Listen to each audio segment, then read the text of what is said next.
Hey everybody, I'm Scott from ActiveShock. Hey, today I want to bring you to our undisclosed location here, introduce you to our 1995 Chevrolet Camaro.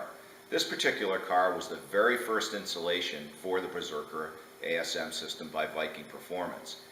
Great thing about this car is we used it for most of our testing and development work, so it has about 20,000 miles on the system already. And I'd like to show you guys a little behind the scenes on how we put the system in this car, maybe give you some tips on how to install your system and things to watch for when you install it in your vehicle. Alright, so why don't we get started? Let's get the car up on the lift, take a couple of wheels off, take a look at the shock installation, take a look at how the wheel position sensors are installed, and then we can go around the vehicle and show you how the other components were installed in this car. Here's the installation of our Berserker shock in the rear of our Camaro. We've converted it to a coilover using the supplied Viking coilover kit. We created a small bracket to suspend the position sensor and then attached the linkage to the control arm with another small bracket we fabricated. The travel of the sensor was carefully measured according to the instructions that are provided with the kit. Let's move around to the front of the Camaro.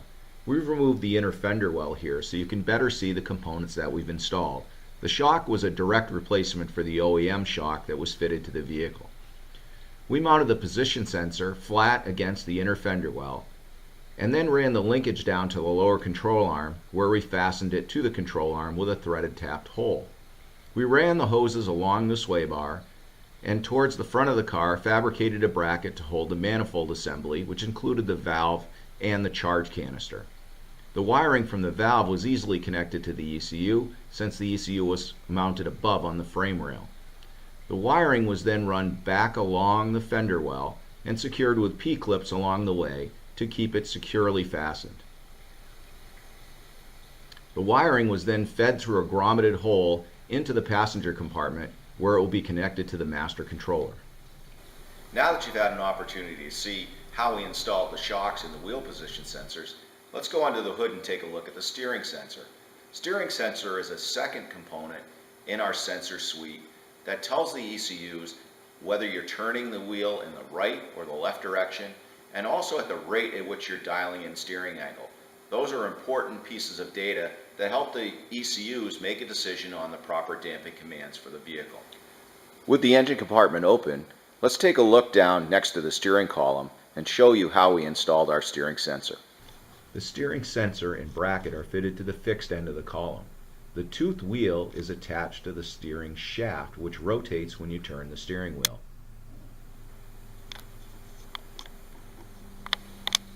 There are 4 ECUs included in your kit. Each one's associated with a corner on the vehicle. Let me show you how we installed our ECUs on this 95 Camaro. For us, we found a convenient location on the frame rail just behind the headlights to install our ECU. We chose this location because it allowed us to keep the ECU flat and have it firmly attached to the sprung mass of the vehicle. As we move around the driver's side front of the car, let's take a look behind the headlights and see how we installed our ECU. You can see that it's flat against the frame rail, and there are 2 sets of wires running out of the ECU.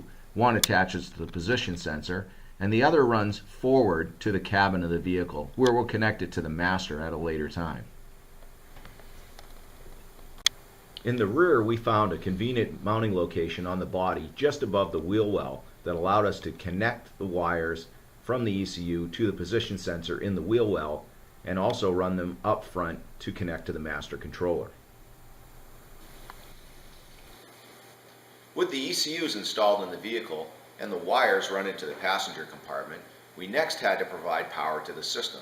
So let's give you a look under the hood and how we accomplished that. The engine compartment fuse panel provided a convenient location to grab switched power. We sent a wire across the radiator support to the other side of the vehicle where the battery positive terminal was located on the fender. We added in the fuse and the relay and ran a wire into our passenger compartment to connect to our master controller. Now that we had all our external components installed and wires in the passenger compartment, we could move inside to connect up the last parts of the system, the switch, the status LED, and the master controller. We wanted to choose a spot in our vehicle where it's convenient for the driver to operate the switch and view the LED while driving. We chose a spot in the center console and mounted our components in an off-the-shelf electronic box. We added the Viking sticker for a little extra bling. Since hiding the master controller wasn't a major concern of ours in this installation, we chose to mount it on the side of the console where we could attach the USB cable simply and run it to the passenger seat to allow us to connect to our computer when we wanted to log data or check system status. Here are some tips to remember when you're installing your system. By all means, be safe, take your time, do a clean installation, and you'll be rewarded with excellent performance and excellent reliability.